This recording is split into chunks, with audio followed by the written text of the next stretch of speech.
Tamam. Qayıdıb gələcəyəm. Olan sakız oldu. Yine bir deneymiş. Dinleyen var.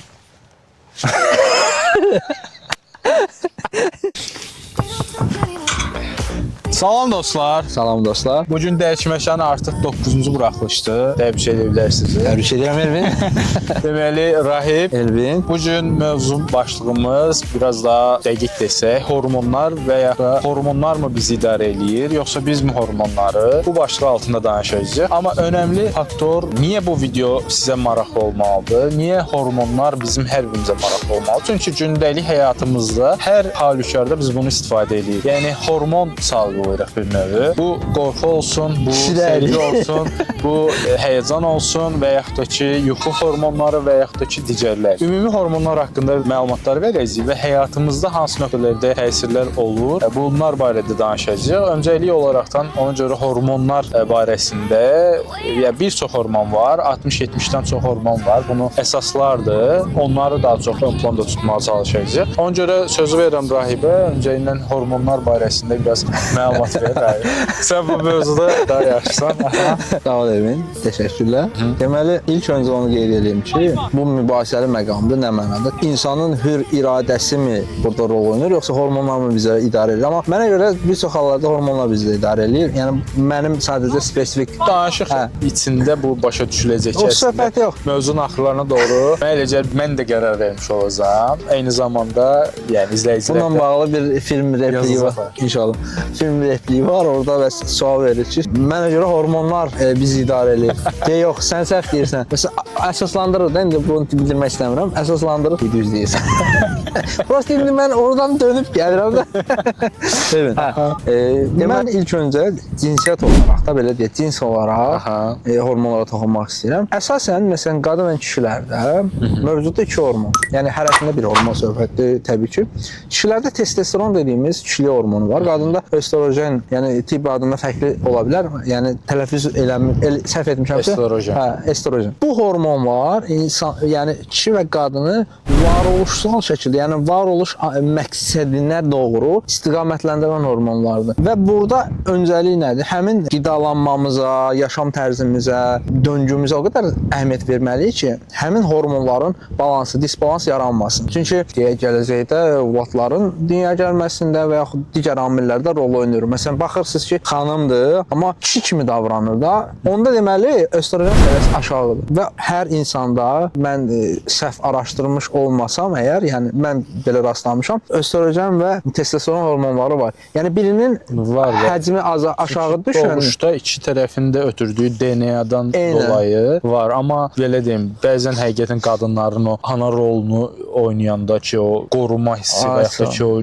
güc gəlir ki, o artıq ondakı o bir növ bəlkə də hormonlar. Bəlkə də səhv, mən də səhv edirəm. Mən bildiyim qədərilə, yəni öyrəndiyim qədərilə budur. Ola bilər səhv varsa əgər, yəni tibb əməkdaşları var. Onlar bunları vurğulasın. Yəni biz hər mənbə də düzgün olacaq bir şey deyil də. Hərənin çünki öyrənmə rakursu belə fərqlidir. İki əsas hormonumuz buydu. Keçən mövzumuzda biz bir dənə LGBT-yə toxunmuşduq hansı ki, məsələn, hormonal pozğunluq əslində buradan gəlir. Eynən. Yəni ki, bəzi qadınlarda bu balans pozulur. Ona görə onların hərəkət halları kişi kimi olmuş olur. Bəzi kişilərdə isə bu tam tərsinə testosteron hormonu tamamilə çox aşağı bir səviyyədə olur. O istəsə də, istəməsə də, elə deyim, o hormonlar avtomatik olaraq onun hal hərəkətlərinə təsir edir. Bax, bu nöqtəyə yanaşsaq, əslində hormon konkret onu idarə edir. Mən birini tanıyırdım, hazırlığa dediyimdə bir dostumuz, yəni bir dostumuz, bir qrup uşağı var idi. Orada hansı ki, onun hissləri, yəni biraz belə biraz yumşaq hərəkətlər eləyirdi və yəni bəzi uşaqlar ondan lağa qoyurdu. Mən həmişə vaxtdan artıq düşünürdüm ki, bu insandakı hormonal pozğunluqdan irəli gələndir. Yəni hətta ondan söhbət eləmişik. Yəni fikrini öyrənməyə çalışmışam ki, bu özündən asılı olan bir şeydir yoxsa yox, amma həqiqətən özündən asılı olmayan bir şeydir. Ona görə belə hallara gülmək lazımdır və yaxud da ki, lağa qoymaq lazım deyil. İnsanlar istəməyərəkdən o hormonların nəticəsində hərəkət eləyə bilirlər. Amma bunu təbii ki, biz necə deyim, o paboş kimilər hormonlar adı altında cəmləşdirməyək də. Çünki onların təbii ki, baboşda da var ki, o hormonal pozukluq var ki, o elədir. Amma elələri var ki, həqiqətən artıq çox mundar bir şey üçün istifadə edirlər. Məqsədlər üçün istifadə. Yəni hormondan daha fərqli bir Replik var ya, Ahmet düşmə, Ahmet düşmə. Yəni siz də düşməyin. Yəni ona görə ona toxunmaq istədim ki, hormonların əslində bizi idarə etdiyi mövzusu bir növ əslində oradan qaynaqlıdır. Sən videonun başından məndən razılaşırsan. Bu bir sübutdur. Ay sağ. Orada sonra arzu olaraq nələr gəlir? Məsələn, hər gün bir doz var. YouTube-da belə bir videoda var. 4 hormon var əsas xoşbəxtliyi ifadə edən. Dopamindir, oksitosindir, serotonindir, endorfindir. Yəni bunlar hər biri müxtəlif mənalar daşıyır və hər birinin salgılanması üçün də müxtəlif fəaliyyətlər var. Məsələn, endorfində nədir? Sən idmanla məşğul olanda endorfin ifraz olunur. Sonra endorfin xüsusilə xoşbəxtliyi bizdə yaradan, daha doğrusu salgılayan hormon. Bu eyni zamanda dopamin. Dopamin isə bizim əslində bədənimizi mükafatlandırma hissi, bir işi görürük, bir şey eləyirik, etdikdən sonra o bizi afərin, o təşəkkür hissi ki gəlir ki, o həminki şey əslində xanımlarda şey var, şokolad istəyirlər.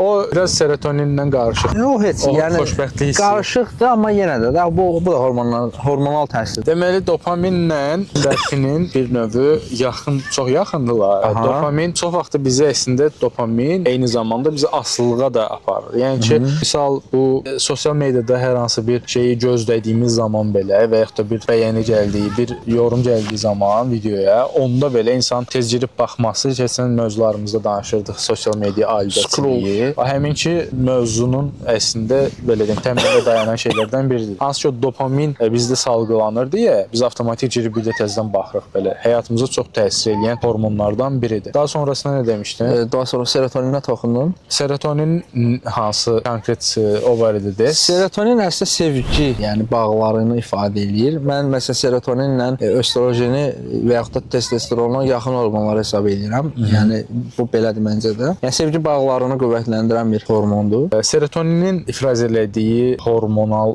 duyğu nədir? Bir növ xoşbəxtlik, daha doğrusu balansda saxlamaq, hansı ki güvəncə emosional balansda saxlamaqdır. Amma konkretləşdirsək ki, biz sevgi hissi ki var, o şəhvət hissi desək, nə idi? Oksitosin. Oksitosin. Oksitosin. Çünki bəzən insanlar dopaminlə bunu qarışdırır. Bu biraz fərqlidir. Oksitosin konkret olaraq o sizin sevgi ilə, o aşiq olduğunuzda hiss elədiyiniz şeydir. O kəpənəklər ki uçuşur ki deyilir. Bax həmin ki o hormon o oksitosindir. Biz əsas xoşbəxtlik hormonlarından danışdıq. İndi biraz da stres hormonlarından danışaq. Stres hormonları hansılardır? Adrenalindən danışaq. Yəni adrenalini əlavə etməmişdik. Desək olar yəni. Bu ikisindən vurğulayarıq. Adrenalin və kortizol. Adrenalin və kortizol nədir? Kortizol dediyimiz şey təbii deyək, səhər oyananda səviyyəsi təbii artır. Kortizol bədəndə stres tənzimləyən hormonlarımızdandır. Böyrək üstü vəzdən ifraz olunur və bizi hərəkətimizi və hərəkətsizliyimizi təmin edir. Kortizol bizim ibtidai beynimizin fəaliyyətini davam etdirməmizə səbəb olur. Nə mənada? Səhər oyanırıq, kortizol səviyyəsi təbii şəkildə yüksəlir və bu bizi enerjik bir halda günə başladır, günə hazırlayır. Bu bizim eyni zamanda əsəbləşdiyimiz zaman da bir növ bizi siqnal verdiyi, o stresə saldığı hormonlardan biridir. Davamlı bir şəkildə stres altında qalsa, bunda da kortizol verir. Amma tezdən bizi oyandıran şeyin də adı əslində bir uzun vadəli olmasa da qısa bir stresdir ki, o amma təbii yüksəlir də. Başa düşdün belə. Digər məsələn standart stres səviyyəsi ilə əsas fərqi odur ki, sən nəyəsə əsəbləşmədən oyanırsan. Yəni bədən o stres anını yaşadır ki, sən real həyata qayıdasan, yaşayasan, başlayasan. Şok enerjisi. Gün ərzində də bizi özümüzdən çıxardığı amillər olur da. Məsələn, biz nəqliyyatda irəliləyəndə şofer əsəbləşə bilirik, həyat yoldaşımıza, dostumuza, yəni ümumiyyətlə bizi stresə sala biləcək bir çox hadisələr yaşayır. Yəni ona görə də kortizolun səviyyəsi gün ərzində kifayət qədər pikətlə də çata bilər və yaxud da stabil də qala bilər. Əgər kənar təsir edici amillər olmasa, həmin kortizol səviyyəsi tədricən günortadan artıq axşama doğru stres səviyyəsi aşağı düşür. Yəni biz bədənimiz rahatlayır, gevşəyir və artıq gecə yuxusuna belə deyək. Bizim melatoninə Melatoninə hazırlanır. Yəni elə bil hər hormon zəncirvari şəkildə bir-birinə bağlıdır. Məsələn, adrenalin nə işə yarayır? Məsələn, gecə saatlarında irəlilədiyi təsəvvür elə. Kənardan it hücum edir, yaxud da it sürüsü hücum edir. Sən nə etməlisən? Bədəndəki adrenalin başlayır qan pompalamağa ki, sən qaç. Bütün elə bil bədənin şeyini ötürür bir fokusa ki, sən artıq adrenalinlə doğursan. Burada nə olur? Bizim ibtidai beynimiz işə düşür. Burada 3 reaksiya verə bilər. Don, qaç, mübarizə. Yəni biz dona bilərik, özümüzü ölülüyə vura bilərik. Hansı ki, təbiətdə bunun şahidi oluruq. Biz qaça bilərik, deyir kişiliyin 19-u qaçmaqdır. Və yaxud da mübarizə apara bilərik. Nə edə bilərik? İtə nəsə ata bilərik. Bilin, bir reaksiya bildirə bilərik. Belə olduğu təqdirdə də məsələn adrenalin səviyyəsi nizamlanır da, bildin? Mən bu qədər bildirmək istəyirəm. Adrenalin barəsində yaxşı dedin və ona görə mən belə izah edeyim ki, dostlar, bədənimiz hormonu ifraz etdiyi zaman təkcə o hormonu ifraz eləmir əslində. Eyni zamanda yəni digər hormonları da yanında ifraz edir. Necə? Amma daha çox hansına öncəlik verir? Bu oradan irəli gəlir. Misal, həqiqətən biz hər hansı bir şeydə qorxduğumuz zaman adrenalin hissi gəlir. Və eyni zamanda amma bəzi insanlar adrenalin bağımlısı da olur. Yəni ki, misal üçün sürəti, avtomobil sürmək və ya da motosikl sürmək və ya digər adrenalin dolu paraşütlə atlamaq. Əslində bunların hər biri qorxulu işlər də etdiyi zaman. Çünki ölümlə ardası yaxın. Amma eyni zamanda bu insanların əksəriyyət adrenalini sevdiklərini zənn edirlər. Amma adrenalinin yanında eyni zamanda dopamin hissi də özünü orada xoşbəxt olmadığı təqdirdə onu etməz. O xoşbəxtlik hormonunu da orada salgılayır adrenalinlə birgə. Əks təqdirdə daha doğrusu endorfini daha çox salgılayır. Endorfin bilirik ki, tibbdə də bəzən insanlar çox ağrısı olanda iynəsini də vururlar süni ki, olaraq yəni stabillik. Endorfin fərqli adla olur, tibbdə fərqli. Morfin deyilir. Şeydə necə, insulində necə? Məsələn, düz insulinə toxunmadıq. İnsulində bədən insulin səviyyəsi aşağı düşəndə necə əlavə olaraq vururuqsa, bəli. Endorfin də nə yaradır? Qorxu hissi var yanında, amma xoşbəxtlik hissi də yaradır. Və bu xoşbəxtlik dediyimiz şey stabilliyin saxlanması. Yəni yıxılsanız belə, tutaq ki, bir qəzada adrenalin yüksəldiyinə görə və eyni zamanda endorfin orada ifraz olunduğuna görə bir yerdən yıxıldığı zaman hormonlar ifraz eləməmiş olsaydı, həminki vaxtı o ağrını dəhşət dərəcədə hiss edərdik. Hansı ki biz yıxıldığımız zaman ya bir yerimiz zədələndiyi zaman həminki vaxtı tam olaraq hiss eləmirik axı. O ağrı hissi biraz sonra gəlir. Çünki beyin algılamağa çalışır görürüm. Sən hansı situasiyada? O hormonlar düşür aşağı, endorfin düşür aşağıya deyə bədənimiz yavaş-yavaş başlayır o hissi daha çox hiss eləməyə ki, tutaq ki, qolum əzilir, ayağım zədələnir. Ona görə hər bir hormon bir-birindən asılacaqlığı var. Stres hormonlarına kortizol gün boyunca həqiqətən stresli yaşadığımız mövzular, problemlər. Yəni bu bizdə kortizol yaradır. Amma eyni zamanda biz bunu təbii ki idarə edə bilərikmi? İdarə edə bilərik. Bunu serotonini yüksəltməyə görə biz misal üçün bunu necə edə bilərik? Hər şey balansı qorumaq üçün. Balansı qorumaq üçün musiqiyə qulaq asa bilərik. Və yaxud da ki bizi xoşbəxt eləyəcək şey nədirsə, həminki vaxtda ona baxa bilərik, bir mövzuya baxa bilərik və şokolad yer, fərqlənir. Şokolad serotonin hormonunu salgılayır bildiyim qədər. Amma bir növü dopamin də orada var və bu səndə asılılıq da yaradır əslində. Şokolad bizə şokolad. Yemək lazım. Ona görə bəzən qızlar o hansı ki stresə girdiyi zaman şokoladdan yeyirlər. Depressiyaya girəndə çıxış olmur, onu tapırlar. Depressiyondayım, unutuldum, ona görə bunların hər birini kontrol altında düzgün tutmalıyıq. Sualın özəyinə gəlsək, biz biraz nəticələndirsək ki, həqiqətən hormonlar mı bizi idarə edir, biz mi hormonları? Biraz qarışıq duyğular, yəni qarışıq düşüncələrdir. Ona görə ki, hormonlardan biz asılıyıq. Çünki bizim verdiyimiz reaksiyalar, hormonlarımızın salgıladığı, bizim beynimizin ötürdüyü hormonlardan dolayı bu baş verir.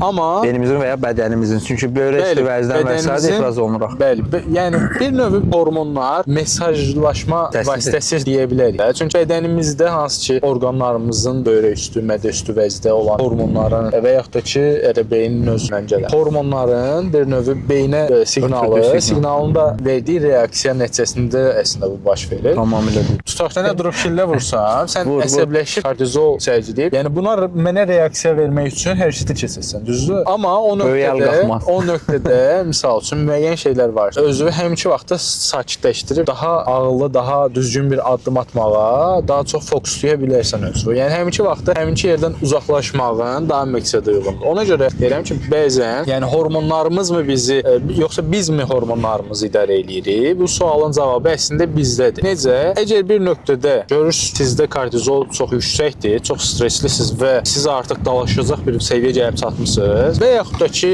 yoldaşınızla, sevgilinizlə, dostunuzla mübahisə edirsiniz. Bu həddən artıq pik nöqtəyə çatır. Bu nöqtədə o ortamdan aralanın. Biraz gedin, bir 10 metr, 20 metr kənara gedin. Özünüzü distrakt edin. Yəni uzaqlaşdırın o mövzudan. Daha aydın bir şəkildə qərar qəbul eləmiş olasınız. Yəni həminki vaxt hormonların ötürdüyü hisslərlə yanlış bir reaksiya vermir. Bunları biz niyə görə deyirik? Bizim əsas məqsəd, yəni elmi aspektdən sizə hormonların nə olduğunu deyil də, hormonlarımızı necə idarə edə biləriyin əsasında danışmağa çalışırıq ki, çünki günümüzdəki iş ortamı olsun, ailə ortamı olsun, dostluq ortamı olsun və tədris ortamında biz çoxunluqla bu stresi də yaşayırıq, sevgini də yaşayırıq və yaxud da mübahisəli ortamda yanlış qərarlar da qəbul edib, daha sonrasında peşman da ola bilirik. Deməli, ona görə biz nə eləməliyik? Mümkün qədər bədənimizin ifraz etdiyi hormonlar barəsində bilgili olmalıyıq. Yəni özümüzü,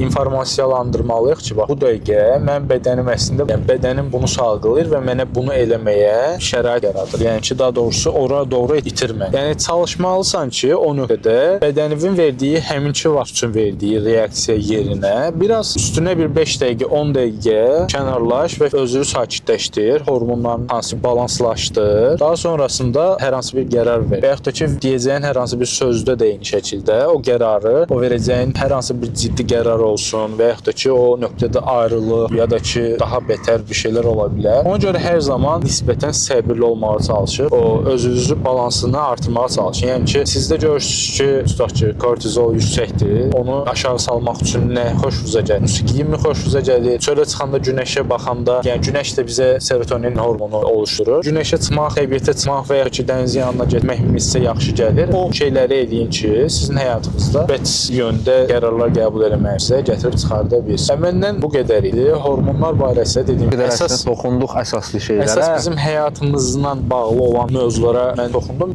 Rahib, mən də bir fikrimi bildirmək istəyirəm. Yəni bizdə burada bizim əsas məqsədimiz sənin vurğuladığın kimi məqsəd o demək deyil də bu hormon budur. Elmi əsaslandırmaq məqsədi güdmür. Biz gündəlik həyatımızı, gündəlik fəaliyyətimizi, gündəlik münasibətlərimizi tarazlamaq üçün sadəcə fikir sahibi olun deyə. Sizdə gün ərzində proses nə cür gedir, hormonlar nə cür işləyir, ümumiyyətlə insan olaraq fəaliyyətinizdə nə qədər rolu var, bunlara çatdırmağa çalışdıq ki, hər insan məncə bunun fərqində deyil. Çünki fərqində olmadan, yəni idrak eləmə, yəni dərk eləmədən hormonal disbalans üzərindən ailədə dağılır, nə bilim dostluqda bitir. Bəli.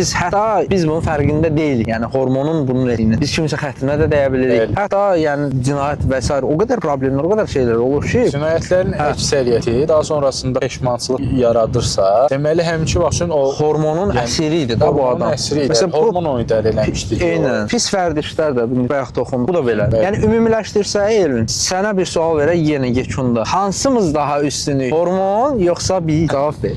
Zəhmət olmasa. Necə bu individualdır. Yəni hər bir insanın, bəli. Əgər uğurlu bir insan görürsünüzsə, deməli bu insan hormonlarını idarə edən insandır. Əgər bir uğursuz insan görürsünüzsə, çoxunluqla bu hormonlarını idarə edə bilməyən, hormonları idarə edən insan. Hansı ki, özündən bacara bilmə söhbəti var. Tezdən özü ələ almağa bacarmır. Yəni oyana bilməmək falan. Yəni motivasiya yaradıcı düzgün vaxtında yuxu yatmırsansa, deməli sənin melatonin düşəcək aşağıya. Bu da avtomatik sənə gün boyunca kortizolu yüksəldəcək. Stres halında olarsan da.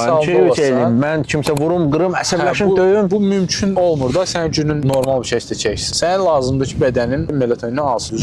Ona görə deyirəm ki, hər bir fəktdə bu dəyişir. Ona görə siz hormonlarınızı idarə edən tərəfdə olmağı mı seçirsiniz, yoxsa hormonlar mı sizi idarə edən tərəfdə? Şərhlərdə bildirin. Bunu həqiqətən yaza bilərsiniz. Mən elə ki, sualın əsası bu olmalıdır. İndividualdır bu. Məni qane elədi cavab həqiqətən. Yəni ona görə məncə bu individual. Məncə dostlarla sağollaşmaq vaxtıdır. Okey, təşəkkür edirik yoldaşlar, bizi izlədiniz bura qədər. Bizi izlədiyiniz üçün biz xoşbəxtik. Azərbaycanda savadlı bir kəsimin olması, başqa kanalların da ki, insanlara öyrədici bir kanalları, Instagramı və ya da YouTube-u və ya da digər sosial medialarda eynilə hər bir kontent sahiblərini buradan hər zaman dəstəkləyirik və davamlı şəkildə Azərbaycanda bunun formalaşmasının lehinəyik. Ona görə belə deyim, pis onsuz da həmişə var və pisdir. Yaxşıların sayını çoxaltmaq lazımdır və daha çox kütləyə çatmaq lazım deyə yola başlamışıq. Ümid edirik ki, bu yolda bizi tək qoymayasınız.